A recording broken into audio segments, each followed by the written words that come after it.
কত এরশাদ আমরা দেখলাম। তবে আমি যার কথা বলছি তিনি হচ্ছেন ভিপি নূর। ভাবা যায় যে এই লোকটা ইসরায়েলের টাকায় চলে। আওয়ামী সরকারের সময় যখন ভিপি নূরের এই মানে কালো চেহারাটা, মানে চেহারা কালো বলতে রং কালো বুঝাইতেছি না, মুখোশের থাকা ছদ্মবেশী, কখনো ছাত্রলীগ, কখনো এই লীগ, কখনো ওইটা, কখনো তারেক জিয়ার ভক্ত, কখনো জামাতের কাহিনী, মানে সবকিছু মিলাই তো নূর বিকাশের প্রবর্তক। তিনি যে আমরা ভাবতাম বিকাশ খাইয়েই চলে, যখন ইলেকশন আসছে দেখলাম এত টাকা কই পাইলো, পরে বোঝা গেছে টাকার কাহিনী কি। তাও কে বলছে? নূরের খুব কাছের লোক, ওনারে আবার কে বলছে? ফিলিস্তিন, যে নূর ইসরায়েলের টাকা খায়। আবার রেফারেন্স দিয়ে কথা বলি ভাই, আপনারা আবার চেষ্টা যেতে পারেন। খুব সহজ সরল একটা কথা, যে গাছ যত বড় হয় সে গাছকে তত ঝড়ের বাতাসের আঘাত নিতে হয়। আর গাছের নিচে যারা থাকে তাদের অনেকের কাছে সে গাছকে গাছ মনে হয় না, কারণ তারা উপর দিকে তাকাবার ফুরসত পায় না। শহীদ শরীফ ওসমান হাদি রহমতুল্লাহ আলাই তাকে তাচ্ছিল্য করে কথা বলেছেন ছাত্রদলের অপবিত্র নেতা আমানুল্লাহ আমান। অপবিত্র কেন বললাম আপনাদের প্রশ্ন জাগতে পারে, বলবো সেটা। বিএনপির সাথে যে রাজনৈতিক দলগুলো একতাবদ্ধ হয়ে জোটবদ্ধ নির্বাচনের জন্য প্রস্তুতি নিচ্ছে বা সামনে অগ্রসর হচ্ছে, এরা চরম বেকায়দায় পড়েছে। এবং এইখানে যারা জোটবদ্ধ হয়েছে, বিএনপি বাদে জোটের অন্য শরিকগুলো একটা আসনও পাবে এরকম সম্ভাবনা উজ্জ্বল ক্ষীণ। তাহলে যারা বিএনপির সাথে জোট করলো, মুস্তফা ফিরোজ ভাই ঘুরে ফিরে তার কমাই করতে হয়, কি করুন ভাই, উনি এক একদিন এমন একটা কারবার করে যে ওনাকে আর অ্যাভয়েড করা যায় না। আজকে উনি একটা কন্টেন্ট করছেন, এই যে ভোট জরিপ দিয়া বাইরে ওরা চেহারা দেখে না আমারই মায়া লাগতেছে, মানে পারলে কাইন দিয়ে দিত, কারণ জরিপটা তাদের ফেভারে আসে নাই। এর আগে যখন এই যে কয়েকদিন আগে যখন কারা জরিপ করছিল, যে কোম্পানিটার নাম অনেকে খুঁজেই পায় নাই, অনেকে চ্যাট জিপিটিতে জিজ্ঞেস করছে, অনেকে গুগলে জিজ্ঞেস করছে, বলছে না এই নামে কোনো কোম্পানি আমরা জানি না। এই যে কয়েকদিন আগে করলো, বললো যে 74% বিএনপি আর 17% জামাত, মনে আছে? কিন্তু সেবার হাসি কি ভাই, মানে বলে হাসি চুলে, হাসি চোখে, হাসি নাকে, হাসি মুখে, হাসি দাঁতে, হাসি শরীরে, মানে তার পুরো শরীরে হাসি হাসি। ৭১ কিংবা ২৪ উভয় প্রশ্নেই বিএনপি পুরোপুরি ব্যর্থ। আগামীর বাংলাদেশ হয় ৭১ ভিত্তিক নইলে ২৪ ভিত্তিক, কিন্তু কোনো জায়গায় বিএনপি নাই। এর মানে বাংলাদেশের রাজনীতিতে বিএনপির ভবিষ্যৎ নেই। বিএনপির জন্য খুব জরুরি একটা আলাপ, যারা বিএনপি করেন তাদের জন্য উদ্বেগের একটা আলাপ, যে বাংলাদেশের রাজনীতিতে বিএনপির ভবিষ্যৎ নেই, বিএনপির ফিউচার জিরো। রাজনীতিতে টিকে থাকতে হলে আপনার ন্যারেটিভ লাগবে, একটা ভিত্তি লাগবে। আপনি কিসের উপর ভিত্তি করে কোন বিষয়টা ফোকাস করে রাজনীতি করবেন? দর্শক, 2024-এর 5 আগস্ট শেখ হাসিনা সরকার পতনের পরে সেপ্টেম্বর মাসে আমেরিকা সফরে বিল ক্লিন্টন ফাউন্ডেশনের একটা প্রোগ্রামে আমাদের প্রধান উপদেষ্টা সেই আন্দোলনটাকে মেটিকুলাস ডিজাইনের আন্দোলন বলেছিলেন এবং সেই আন্দোলনের পেছনে মাস্টার মাইন্ড হিসেবে কাজ করেছিলেন এই যে সদ্য পদত্যাগ করা উপদেষ্টা মাহফুজ আলম, তাকে পরিচয় করিয়ে দিয়েছিলেন। সেই ঘটনার পরে নানা রকমের সমালোচনা হয়েছে, অনেকে সমালোচনা করেছেন মেটিকুলাস ডিজাইন বলতে তিনি কি বোঝাতে চাইছেন, তাহলে কি এটা সরকার পতনের একটা পরিকল্পিত ব্যাপার কিনা। ওসমান হাদির মৃত্যু এক শূন্যতা এবং এক অসহায়ত্ব দেয়। হাদির মৃত্যু সবাইকে বলে আমরা আমাদের কণ্ঠস্বর হারালাম। ওসমান হাদির মৃত্যু ক্ষমতার শোক না, ছিল প্রতিনিধিত্বের শূন্যতা। প্রশ্ন উঠছিল, এখন কে কথা বলবে আমাদের হয়ে? হাদির মতো এইভাবে সত্য উচ্চারণ জনগণের জন্য কে করবে? কে সাধারণ মানুষের হয়ে সাধারণ মানুষের মধ্যে থেকে উঠে গিয়া ক্ষমতাকে চ্যালেঞ্জ করবে? হাদির জানাজায় এসেছিল মূলত তরুণেরা আসছিল হাদির আদর্শ থেকে আদর্শ গ্রহণ। মুসলিম বের ভাবে দুষ্টামি কইরা এরশাদ কাকুর জায়গাটা কিন্তু মাশাআল্লাহ এবারে পূরণ করব। আমি এরশাদ কাকু কাটা হোসেন মোহাম্মদ এরশাদ, আমি ওনার মধ্যে কিছু নীতি ছিল, সেই কাজ করে গেছে। 90-এর দশকে কুমিল্লা শহরে এমন অনেক কাজ আছে এখনো এরশাদের আমলে করা, রাস্তাঘাট কালভার্ট সুন্দর টিকা আছে, কাজের মান ভালো ছিল। ক্ষমতার জন্য তো সবাই কাপাকাপি করে, তখন এরশাদের দোষ ছিল। এরপর তো কত এরশাদ আমরা দেখলাম। তবে আমি যার কথা বলছি তিনি হচ্ছেন ভিপি নূর। ভাবা যায় যে এই লোকটা ইসরায়েলের টাকায় চলে। আওয়ামী সরকারের সময় যখন ভিপি নূরের এই মানে কালো চেহারাটা, মানে চেহারা কালো বলতে রং কালো বুঝাইতেছি না, মুখোশের থাকা ছদ্মবেশী, কখনো ছাত্রলীগ, কখনো এই লীগ, কখনো ওইটা, কখনো তারেক জিয়ার ভক্ত, কখনো জামাতের কাহিনী, মানে সবকিছু মিলাই তো নূর বিকাশের প্রবর্তক।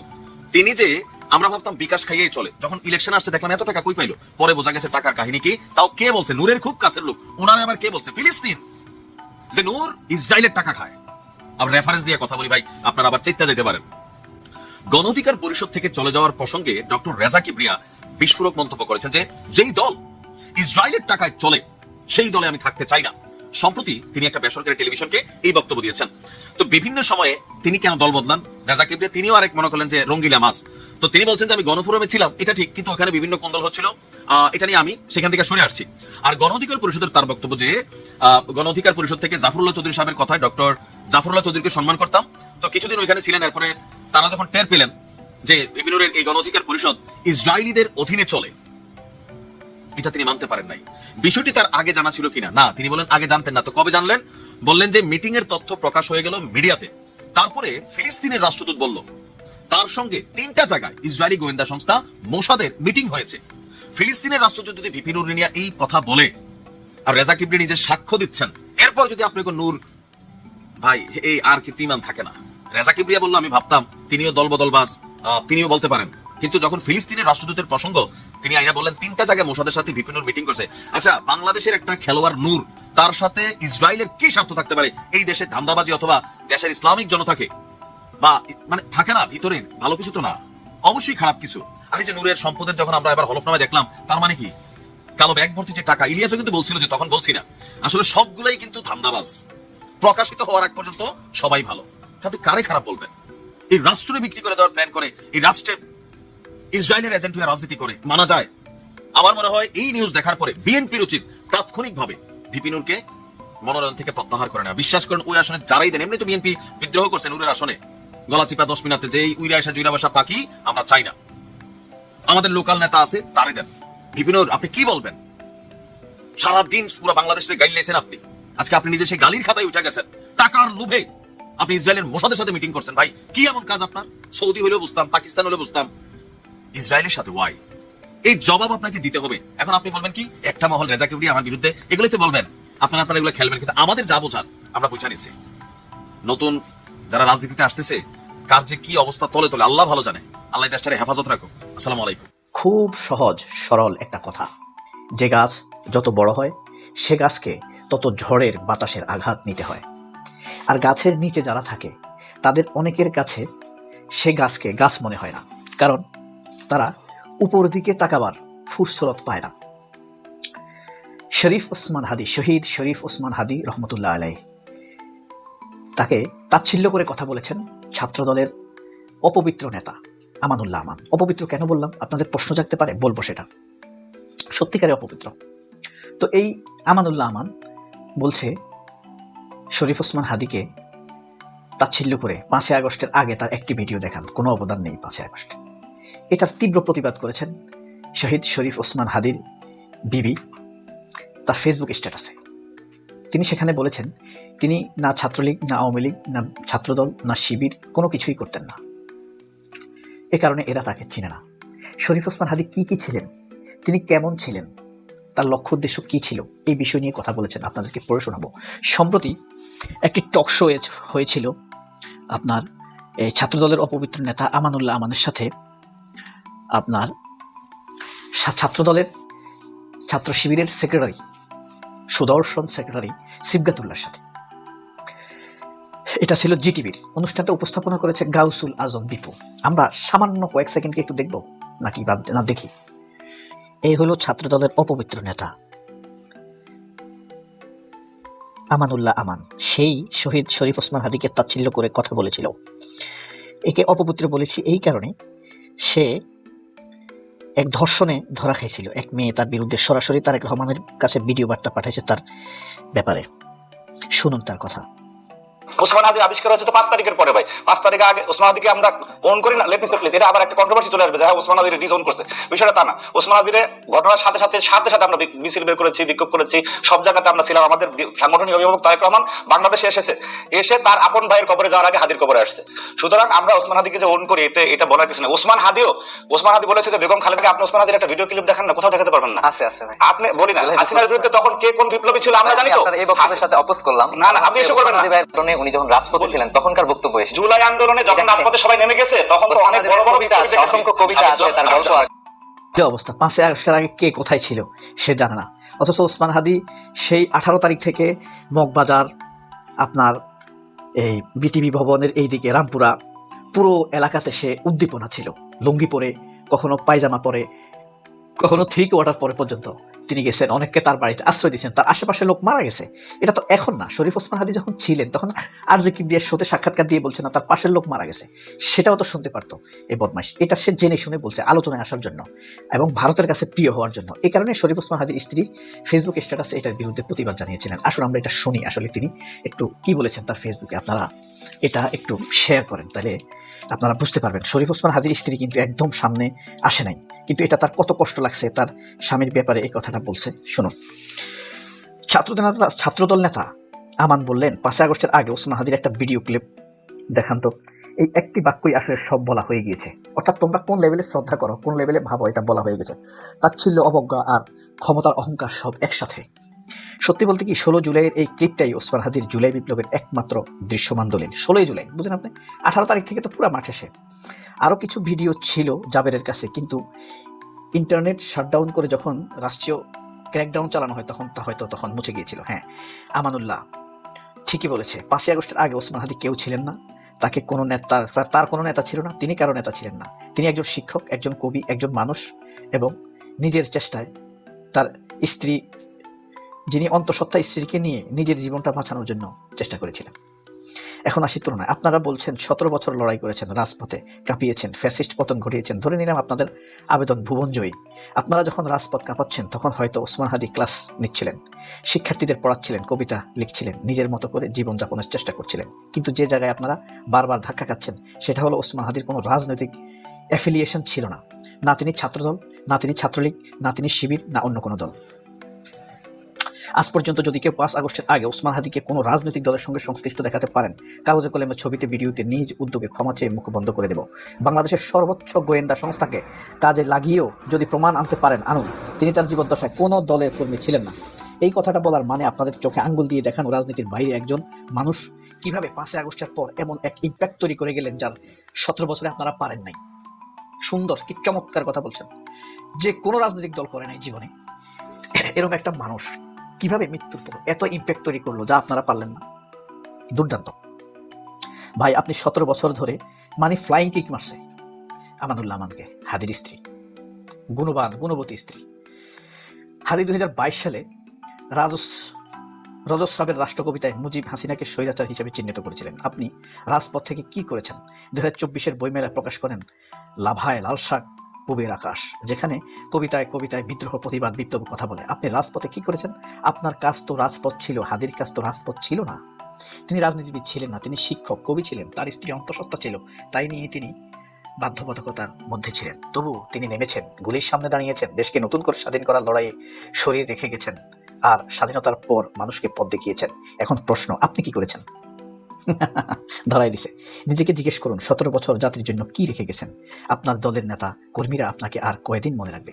এই আমানুল্লাহ আমানরা, জুমা, ফাতেমা তাসনিম জুমা, ইনকিলাব মঞ্চের ডাকসুর মুক্তিযোদ্ধা সম্পাদক, তারপরে আপনার আরো অনেক মেয়ে আছে না ডাকসুর, নাম বলতেছি না, হ্যাঁ, তাদেরকে নিয়ে নানান নোংরা ভাষায় আমানুল্লাহ আমান, আপনি বুঝেন এই লেভেলের লোক, তাদের আইডি থেকে ফরাদ সংবাদ সম্মেলন করে দেখাইছে না 8 তারিখ, 9 তারিখে ডাকসু ইলেকশন হয়েছে, 8 তারিখে দেখাইছে, বিশ্রী নোংরা ভাষায় কথা বলছে। এরপরে যখন জুমা জিতলো, ইনকিলাব মঞ্চ আস্তে আস্তে আরো সম্প্রসারিত হচ্ছিল, ওসমান হাদির জনপ্রিয়তা ফিনিক্স পাখির মতো বাড়ছিল, তখনই এই জুমাকে নিয়ে ওসমান হাদির সাথে আরো আজে বাজে কথা বলা তারা শুরু করে। আমানুল আমান এই বক্তব্য দেওয়ার পর ফাতেমা তাসনিম জুমা তার ফেসবুক স্ট্যাটাসে কড়া প্রতিবাদ জানিয়েছেন। যেদিন হাদি গুলি খেয়েছেন সেদিন থেকেই বিএনপি ছাত্রদলের দ্বিতীয় কিলিং মিশন শুরু হয়েছে অনলাইনে। ডোনাল্ড ট্রাম্পের গুলির নাটক, এই ভাষা সেদিনই চালু হয়। শহীদ হওয়ার পর আপনাদের অনলাইন অ্যাক্টিভিস্টরা যে নোংরামি করেছে তার হিসাব ইতিহাস রাখবে। প্রথম সারির নেত্রীরা পর্যন্ত গিরগিটির সাথে তুলনা দিয়েছে হাদিকে। কে? এই যে ছাত্রদলের ঢাকা বিশ্ববিদ্যালয়ের নেত্রী। আপনাদের ইন্টেনশন শুরু থেকেই পরিষ্কার, হাদিকে যে করেই হোক আবার মেরে ফেলা। কারণ আপনারা হাদিকে ভয় পান, জীবিত হাদিকে তো বটেই, মৃত হাদিকেও। এই ভয়টাই আপনাদের সবচেয়ে বড় রাজনৈতিক পরিচয়। ফ্লাইং কিক কেমন লাগছে? সবাই অনেক ভালো থাকবেন। হাদির স্ত্রী হাদির মতোই। আল্লাহ সবাইকে কবুল করুক, কবুল করার প্রশান্তি দান করুক। সবাই অনেক ভালো থাকবেন। আল্লাহ হাফেজ। আসসালামু আলাইকুম। একটা আসনও পাবে এরকম সম্ভাবনা উজ্জ্বল ক্ষীণ। তাহলে যারা বিএনপির সাথে জোট করলো তারা কি ঠকে গেল, নাকি তাদেরকে ইচ্ছাকৃত ঠকানো হলো, নাকি তাদের খুব সূক্ষ্মভাবে পূর্ব পরিকল্পনা অনুযায়ী তাদেরকে ঠকানো হলো? কোনটা? এখানে সবগুলোই প্রযোজ্য হতে পারে। কারণ বিএনপির জোটের যে অন্যান্য প্রার্থীরা রয়েছে, সম্ভবত 16টা আসন বিএনপি জোটকে ছেড়ে দিয়েছে। এই 16টা আসনের ভিতরে 1টি বা 2টি আসন হয়তো তার শরিক দল পেতে পারে, বাকি সবগুলোতেই কিন্তু গোহারা হারবে। কেন গোহারা হারবে এর একটা ঐতিহাসিক কারণ আছে, চলেন আমরা সেই কারণটার দিকে যাই। তারপরে একটি ভিডিও আমি আপনাদের দেখাবো যে জোটের শরিকদের ভিতরে অন্যতম সবচেয়ে বড় বলা চলে নুরুল হক নূর, তার একটা ভিডিও দেখাবো। আর জামাত ইসলাম তাদের জোট প্রার্থীদের জন্য কি করছে এর একটা ভিডিও, একেবারে তারা নিজে মুখে স্বীকার করেছে, সেটি দেখাবো। তাহলে আমরা চলুন আলোচনা করি যে কেন এই জোটগুলো হারার সম্ভাবনা এরকম উজ্জ্বল ক্ষীণ। আপনারা ইতিমধ্যেই অবগত হয়েছেন, এই যে বিএনপি তার শরিকদের 16টা আসন দিয়েছে, এই 16টা আসনের 16টাতেই বিএনপির খুব শক্তিশালী বিদ্রোহী প্রার্থী রয়ে গেছে। এখানে আরেকটা বিষয় তথ্য আপনাদেরকে দেই, নির্বাচনী যে আসনগুলো, এই আসনগুলো কিন্তু অধিকাংশই 2টি উপজেলা নিয়ে, 2টি থানা নিয়ে একটি আসন গঠিত অধিকাংশ জায়গায়। আর বিদ্রোহী প্রার্থীদের এখানে যে বিষয়টা হয়েছে, এক উপজেলায় একজন প্রার্থী আর এক উপজেলায় আরেকজন প্রার্থী, দুইজনই নমিনেশন পাওয়ার জন্য প্রতিযোগিতা করছে। এখন যখন দল একজনকে দিচ্ছে, এক উপজেলা থেকে একজনকে দিচ্ছে, তাহলে আরেক উপজেলার লোক সে বিক্ষুব্ধ হয়ে উঠছে, তখন সে স্বতন্ত্রভাবে দাঁড়িয়ে গেছে। তো এরকম অবস্থা বিএনপির 119টা আসনে। চিন্তা করবেন কিন্তু, এরকম অবস্থা বিএনপির মোট 300 আসনের ভিতরে 119টা। তাহলে এই যে অবস্থা দাঁড়ালো, এই অবস্থায় কি হয় সাধারণত? দুইজনের একজনও জয়লাভ করে না। কারণ আমি উদাহরণস্বরূপ মনে করেন কুষ্টিয়া 4 আসনকে দিয়ে উদাহরণ দেই। কুষ্টিয়া 4 আসন হচ্ছে খোকসা এবং কুমারখালী, এই 2 উপজেলা নিয়ে গঠিত। এখন এই 2 উপজেলায় মনে করেন ফর এক্সাম্পল মেহেদী আহমেদ রুমি এবং আনসার পরামানিক, আমি নাম কিন্তু অন্যজনের নাম বলছি। মেহেদী আহমেদ রুমি এবং আনসার পরামানিক দুইজনই নমিনেশন প্রার্থী। মেহেদী আহমেদ রুমির বাড়ি খোকসা, আনসার পরামানিকের বাড়ি কুমারখালী। মেহেদী আহমেদ রুমি ইতিপূর্বে কয়েকবার এমপি হয়েছেন। কুমারখালীর লোকজন খুব বিলা যে প্রতিবারই খোকসা থেকে নমিনেশন দেওয়া হয়, কুমারখালী থেকে দেওয়া হয় না, এবার আমাদের কুমারখালী থেকে দিতে হবে, না দিলে পরে আমরা খোকসার লোককে আর ভোট দিব না। এখন কেন্দ্রের কাছে খুব তোড়জোড় করে বললো, কেন্দ্র কুমারখালী থেকে ওনাকে নমিনেশন দিয়ে দিল, খোকসার লোকজন বিলা হয়ে গেল। তাহলে আমরা এতদিন এমপি ছিলাম, আমাদের জনপ্রিয়তা বেশি, আমাদের ভোট বেশি, আমাদের বাদ দিয়ে ওনাদের দিয়ে দেওয়া হলো, লেগে গেল কিন্তু কাজ্জা। তাহলে পরে কুমারখালীর লোক শুধু কুমারখালীওয়ালাকে ভোট দেবে, খোকসাওয়ালাকে দেবে না, আর খোকসার লোক শুধু খোকসাওয়ালাকে দেবে, কুমারখালীওয়ালাকে দেবে না। তাহলে একটা আসনের ভোট কিন্তু সমান 2 ভাগে ভাগ হয়ে গেল। যখন একটা দলের ভোট 2 ভাগে ভাগ হয়ে যাচ্ছে, অপরদিকে মনে করেন জামাতের থেকে দাঁড়িয়েছে আফজাল হোসেন। এখন আফজাল হোসেনের ভোট তো খোকসা এবং কুমারখালী কোনো ভাগ হচ্ছে না, 2 জায়গা থেকে কিন্তু আফজাল হোসেনের ভোট এক বাক্সে ঢুকছে। তাহলে এখানে জয়লাভ কে করবে? আফজাল হোসেন করবে। এরকম 119টা আসনে বিএনপির বিদ্রোহী প্রার্থী দাঁড়িয়ে গেছে, ওই এ থানা আর ও থানা। এরা কিন্তু কেউ এখনো পর্যন্ত নমিনেশন উইথড্র করে নাই। অবশ্য 20 তারিখ পর্যন্ত সময় আছে, দলও খুব কঠোর সিদ্ধান্ত নিচ্ছে। তো যত সিদ্ধান্তই নিক, রাজনৈতিক বিশ্লেষকরা বলছে যে এখানে কোনো কাজ হবে না, এই বিদ্রোহী প্রার্থীরা তারা তাদের নমিনেশন পেপার উইথড্র করবে না। তাহলে ভোট যখন ভাগ হয়ে যাবে, এই 119টা আসনে কিন্তু জামাতের প্রার্থী জয়লাভ করার সম্ভাবনা 95% সমূহ সম্ভাবনা, যদি মানে ব্যতিক্রম কোনো কিছু না ঘটে। তাহলে 119টা আসন কিন্তু বিএনপির ইতিমধ্যেই হাতছাড়া হয়ে গেছে। এই 119টার ভিতরে আবার 16টা হচ্ছে ওই যে জোটের প্রার্থী। এখানে এই 16টা আসনে যখন বিএনপির এই শক্ত বিদ্রোহী প্রার্থী থাকবে, তখন কি আর ওই শরিক দলের অন্যরা ভোট পাবে? পাবার কোনো সুযোগ নাই। সুতরাং তাদের কপাল তো পড়বে। আর এর ভিতরে সবচেয়ে বেশি যে লোকটা ক্ষতিগ্রস্ত হবে সেটি হচ্ছে আমাদের নুরুল হক নূর। নুরুল হক নূর ক্ষতিগ্রস্ত হবে বেশি এই কারণেই, নুরুল হক নূরের আসলে রাজনৈতিক তার রাজনীতিটা ধ্বংস হয়ে গেছে, বাংলাদেশ থেকে শেষ, তার রাজনীতি একেবারে মরে গেছে, সে দিক হারিয়ে ফেলেছে। তার একটা উজ্জ্বল সম্ভাবনা ছিল, সে মায়ের খেয়ে খেয়ে যে পর্যন্ত এসেছিল। এই নুরুল হক নূর যদি বিএনপির জোটে না গিয়ে একা একাও নির্বাচন করতো, তবুও তার আসনটা সে হয়তো পেত, অথবা সে যদি জামাতের সাথে যেত তাহলে সে নিশ্চিত তার আসনটা সে পেত। কিভাবে পেত আমি একেবারে আসন বুঝিয়ে দিচ্ছি। নুরুল হক নূর তার যে যেখানে আসন দেওয়া হয়েছে সেখানে বিএনপির একজন শক্তিশালী বিদ্রোহী প্রার্থী দাঁড়িয়ে গেছে, তাকে দল থেকে বলা হয়েছে সে নমিনেশন পেপার উইথড্র করবে না, কোনো মতো অবস্থায় করবে না। তো এই যখন তারা করছে না, তখন বিএনপি তাকে কি করছে? বহিষ্কার করছে। আর বিএনপির বহিষ্কার তো আমরা এখন বুঝতেই পারছি, জানি যতগুলোকে বহিষ্কার করেছে 5 আগস্টের পর থেকে প্রত্যেককে আবার দলে ফেরত নিয়ে এসেছে। সুতরাং এই বহিষ্কার আদেশ জাস্ট এক টুকরো কাগজ ছাড়া কিছুই নয়। যখন এরা এমপি হয়ে যাবে বিদ্রোহী প্রার্থী থেকে, তখন এদেরকে ধরে নিয়ে নেবে।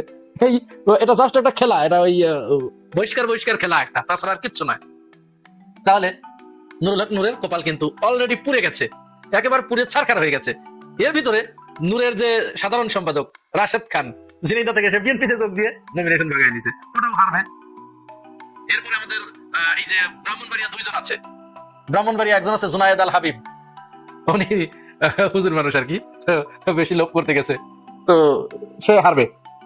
তারপরে জুনায়েদ সাকি, 2 জুনায়েদ আর কি, 2জনই হারবে, একজনও জিতবে না। এখানে দুই জায়গায় বিএনপির বিদ্রোহী প্রার্থী রয়ে গেছে, তারা নমিনেশন পেপার উইথড্র করে নাই।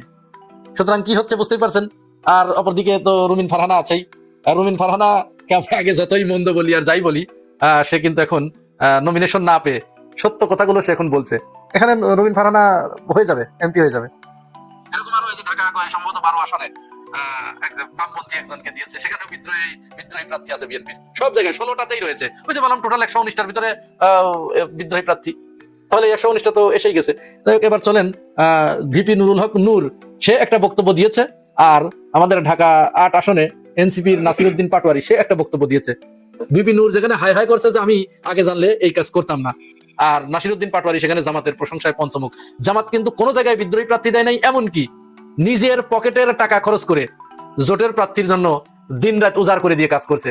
জামাত শুধু কেন্দ্র থেকে তার প্রার্থীকে বলেছে তুমি বসে যাও, একেবারে বিনা বাক্য ব্যয়ে বসে গেছে, টাকা খরচ করেছে। কিন্তু সে শুধু তাই নয়, জামাত ইসলাম এই যে আসনগুলো শরিকদেরকে দিয়েছে সবগুলো কিন্তু এক ক্যাটাগরির। জামাত যেখানে নিশ্চিত আসন পায়, জামাত চাচ্ছে যে তারা আসন পেয়ে আসুক, তারা সংসদে আসুক। তরুণদের সংসদে আসা দরকার, জোট প্রার্থীদের সংসদে আসা দরকার। এই ক্যাটাগরির আসনগুলো ছেড়ে দিয়েছে। অপরদিকে বিএনপি যাদেরকে যে 16টা আসন ছেড়ে দিয়েছে, একটাও কিন্তু সব ওই বিএনপি যেখানে একেবারে খুব বাজে অবস্থা সেইখানে দিয়েছে সবগুলোতে। সুতরাং আসুন আমরা ওই আলোচনাটা শুনি। আমি যদি জানতাম এই জনপদে নির্বাচন করতে গিয়ে এইভাবে আমাকে আসলে এত ঝক্কি ঝামেলার মধ্যে পড়তে হবে, তাহলে আমি এখান থেকে নির্বাচন করতাম না। ঢাকা শহরের মানুষ রিক্সাওয়ালা থেকে শুরু করে একজন খেটে খাওয়া মানুষ টেলিভিশন পত্র পত্রিকায় দেখেছে আমার আন্দোলন সংগ্রাম, আমার নির্যাতন নিপনের গল্প। জামায়াত ইসলামের সাথে কাজ করছি, তারা একলিপ্তি মাঠে আছে এবং তারা কাজ করছেন। আমাদের বিভিন্ন জায়গায় সমন্বয় সভা হচ্ছে, আগামী 1-2 দিনে আমার আসলে সকল সমন্বয় সভা হয়ে যাবে। সবাই মাঠে কাজ করা শুরু করে দিয়েছেন, তো ওনারা আমাদেরকে ভালো সাপোর্ট দিচ্ছেন। এখানে যে বিএনপির সাথে জোট হলে যেমন বিদ্রোহী প্রার্থীর সম্ভাবনা এগুলো নাই, তারপরে টাকা দেওয়া লাগে এটা লাগে না, ওনারা নিজ থেকে কাজ করতেছেন, মহিলারা বাড়ি বাড়ি যাচ্ছেন, তো এটা ভালো। আলহামদুলিল্লাহ আমাদের জোটটা ভালো হয়েছে এবং এর মাধ্যমে আমরা বড় ধরনের সাপোর্ট পাচ্ছি। হ্যাঁ বুট পড়ো না না বুট পড়ো, প্রিয় দেশবাসী, এগুলো আপনাদেরকে জানতে হবে। বাংলাদেশে ছোট ছোট মিডিয়াগুলো দেশের মানুষকে রাস্তাঘাটে জিজ্ঞেস করা হচ্ছে আপনার কি হ্যাঁ বুটের পক্ষে না না বুটের পক্ষে। এনসিপি এবং জামাত চাচ্ছে যে সকলেই যেন, এবং সরকার চাচ্ছে যেন হ্যাঁ বুটকে হ্যাঁ বলা হয়, হ্যাঁ বুটকে যেন সবাই ভোট দেওয়া হয়। তো আমি যেখানে যারা মানুষের রাস্তাঘাটে যারা ইন্টারভিউ নেন, আমি তাদেরকে কাছে অনুরোধ করবো, যারা হ্যাঁ বুটের কথা আপনারা বলাচ্ছেন জনগণকে যে আপনারা হ্যাঁ বুট দেওয়ার জন্য, অনেক বাংলাদেশের জনগণ জানেই না যে হ্যাঁ বুট এবং না বুটের মধ্যে পার্থক্য কি। হ্যাঁ বুট হল হ্যাঁ বুটটার মাধ্যমে আমাদের সংবিধানে কি কি পরিবর্তন হচ্ছে, না বুট করলে কি কি সংবিধান থেকে বাতিল হচ্ছে, সেগুলো নিয়ে আপনারা প্রশ্ন করেন না কেন। না বুটটা হচ্ছে 71-এ যারা মুক্তিযুদ্ধ করেছিল, বাংলাদেশকে স্বাধীন করেছে, এবং এই স্বাধীনতার পরে যারা সংবিধান বানিয়েছিল, এই 54 বছরে যে সংবিধান বাংলাদেশে চলেছে, সেই সংবিধানকে পরিবর্তন করা হবে, অনেক কিছু পরিবর্তন করা হবে। এবং 24-এর যে জুলাই বিপ্লব হয়েছিল, আন্দোলন হয়েছিল, সেই আন্দোলনের পরিপ্রেক্ষিতে সবাই না মানে হ্যাঁ ভোটের পক্ষে থাকতে হবে, মানে 71-কে না বলতে হবে, 24-কে হ্যাঁ বলতে হবে, সেটাই হচ্ছে মূল ভিত্তিটা। এখন এখানে আমার প্রশ্ন, যারা সাংবাদিকরা বিভিন্ন ইউটিউবরা যারা বিভিন্ন জনগণকে প্রশ্ন করেন, এগুলো প্রত্যেকটাকে শিখে নেবেন, জেনে নেবেন যে হ্যাঁ ভোট দিলে কি হবে, না ভোট দিলে জনগণের কি হবে সেটা জানবেন। আমার কথা হলো সংবিধান কেন পরিবর্তন করবেন? সংবিধান পরিবর্তন না করে মানুষের হৃদয়, যেটা মানুষের যে মনে করেন মন মানসিকতা, সেগুলো পরিবর্তন করতে হবে, মানুষের নৈতিক চরিত্র পরিবর্তন করতে হবে, মানবতার যে মানুষের ভিতরে যে মানবতা থাকার কথা সেগুলো পরিবর্তন করতে হবে, দুর্নীতি পরিবর্তন করতে হবে, ওই সংবিধান পরিবর্তন করতে হবে, ওই যে পুলিশের পোশাক পরিবর্তন করতে হবে, তাহলে কিন্তু সবকিছু পরিবর্তন হবে না, ওই মানুষগুলো কিন্তু ওইগুলোই থাকবে। আমি এই বাংলাদেশের যে বর্তমানে যে রাজনীতি চলতেছে, মানে কতগুলো নিয়ে আমরা প্রতিবাদ করবো, কতগুলো নিয়ে কথা বলবো, আমার মাথায় ধরে না। এই যে আপনারা এখন ইনকলাব মঞ্চের নেতৃবৃন্দরা প্রতিবাদ করতেছেন উসমান হাদির মানে তার বিচার কেন হচ্ছে না। আসলে উসমান হাদি মানে আমরা তার পক্ষ, তো আমরা তার পক্ষে দাঁড়িয়েছি, প্রতিবাদ করেছি, তার হত্যার প্রতিবাদ আমরা জানাচ্ছি। কিন্তু বাংলাদেশে যে উসমান হাদি মারা যাওয়ার পরে ইনকলাব মঞ্চের যে নেতাকর্মীরা আছে, যে ভাষায় ব্যবহার করা হচ্ছে, এগুলো নিজেরা বললেও লজ্জা লাগে। মেয়ে ছেলেরা যারা বুরকা পড়েছে, হিজাব মানে বুরকা পরা, হিজাব পরা মেয়েরা ছেলেরা একসাথে বলে কি শাওয়া মাওয়া কাইটা ফেলাম, শাওয়া মাওয়া সিরা ফেলাম, এটার অর্থ কি প্রিয় দেশবাসী আপনারা জানাবেন। আমরা পুরুষ মানুষ এটার অর্থ হয়তো জানি না, তো যারা ওই ছেলেরা হয়তো তারা জানে, ওই মেয়েরা জানে শাওয়া মাওয়া সিরা ফেলাইবেন। এই যে ডায়লগটা উসমান হাদি কিন্তু সবচেয়ে ব্যাড ল্যাঙ্গুয়েজ ভাবে সে এরকম একটা বক্তব্য দিয়েছিলেন। ভারত না দিল্লি, দিল্লি না ঢাকা, এগুলো আমাদের দরকার নাই। তো ভারতের রাজনীতি ভারত করবে, বাংলাদেশের রাজনীতি বাংলাদেশে করবো। আমরা যে কোনো একটা বক্তব্য ভারতকে নিয়ে উস্কানি দিই, ভারত বিরোধী কথা বললে আমরা নেতা হয়ে যেতে পারি। এটা একটা আমাদের ভাইরাল হয়ে গেছে বাংলাদেশের মধ্যে। সামনে আমাদের জাতীয় নির্বাচন, 17 বছর পর মানুষ একটা নির্বাচন দিকে যাচ্ছে, কিভাবে এটা উপলব্ধি করতে পারবো, কিভাবে একটা জবাবদিহিত সরকার আসবে, সেটার দিকে না এই বিচার করতে হবে, ওই বিচার করতে হবে, হ্যাঁ ভোট দিতে হবে, না ভোট দিতে হবে, মানে এটার অর্থটা না বুঝে একটা না একটা কাজ করে যাচ্ছে। আবার দিতে বলা হচ্ছে ঢাকা বিশ্ববিদ্যালয়ের নাম পরিবর্তন করে উসমান হাদি বিশ্ববিদ্যালয় দিতে হবে, জগন্নাথ বিশ্ববিদ্যালয়টা হিন্দুত্ব নাম, এটার নাম পরিবর্তন করতে হবে। এইসব সাগলামতি যারা করে না, আসলে আমার দুঃখ লাগে 71 সাল বড় নাকি আপনার 24-এর বিপ্লব বড়? একটা রাষ্ট্র যখন একটা পরিবর্তন হয়েছে একটা পাকিস্তান থেকে, সেটাকে আপনারা ছোট করে আপনারা ওই যে 24-এর বিপ্লবটাকে আপনারা বড় করে দেখতেছেন। তো 24-এর বিপ্লব যদি বড় করে থাকেন, তাহলে 90-এর যে স্বৈরাচার এরশাদ যে পতন হয়েছিল, সারা বাংলাদেশের মানুষ নেমেছিল, 90-এর যে গণ অভ্যুত্থান হয়েছিল, বিপ্লব হয়েছিল, তো ওইটাকে আপনারা হা এবং না ভোটের মাধ্যমে প্রমাণ করতে বলেন নাই কেন? তখন আপনাদের জন্ম হয় নাই? তখন এই যে বড় বড় লোকেরা যে সরকার চালাচ্ছেন, তখন আপনারা বলেন নাই কেন? এখন 24-এর চেতনা নিয়ে আপনারা পড়ে আছেন, 24-এর চেতনা সারা বাংলাদেশের মানুষ রাস্তায় নামে নাই। আপনার সংবিধান পরিবর্তন করবেন, সংবিধান কি পরিবর্তন করবেন? বিসমিল্লাহির রহমানির রহিম পরিবর্তন করবেন, আল্লাহ সর্বশক্তিমান পরিবর্তন করে ফেলবেন। এগুলো কি মানুষকে আপনারা বোঝাচ্ছেন যে হা এবং না ভোটের মধ্যে পার্থক্যটা কি হবে? আপনারা সবাইকে হা ভোট দিবেন, হা যদি হেরে যায় তাহলে 24 হেরে যাবে। এটা বুঝালেন না যে না ভোট যদি জিতে যায়, হেরে যায়, না ভোট যদি হেরে যায় তাহলে 71-এর মুক্তিযোদ্ধা হেরে যাবে। এটা আপনারা বলেন না কেন? এটা বলেন না কেন? ইনকলাব মঞ্চে ওসমান হাদিকে হত্যা করা হয়েছে, সারা বাংলাদেশের মানুষ প্রতিবাদ জানিয়েছে, আমরা জানিয়েছি 2-3 বার করে। ওসমান হাদি কি বাংলাদেশের একমাত্র সার্বভৌমত্ব?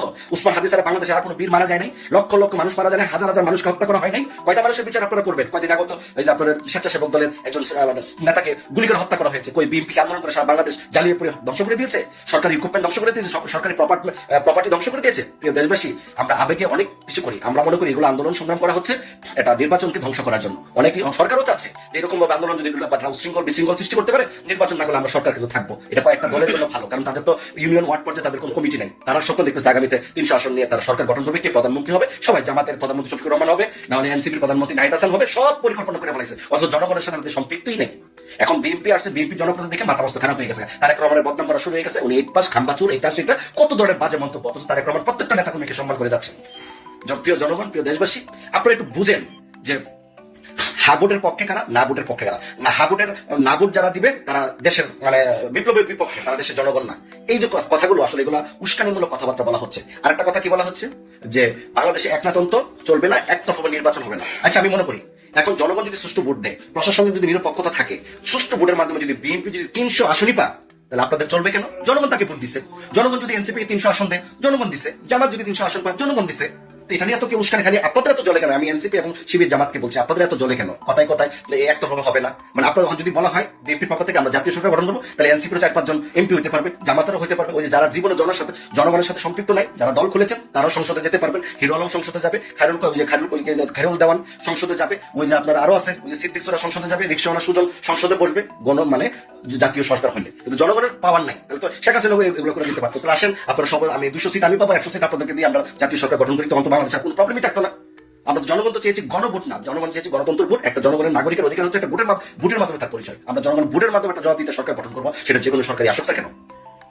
এখন যদি কোনো একটা দল বিএনপি 300 আসন পেলে আপনাদের জ্বলে পুরে শেষ হবে, একতরফা কাউকে ক্ষমতায় বসতে দেওয়া হবে না। মানে দেশটাকে আমরা ধ্বংস করে দিব। দেশটা কি ভালো আছে বর্তমানে?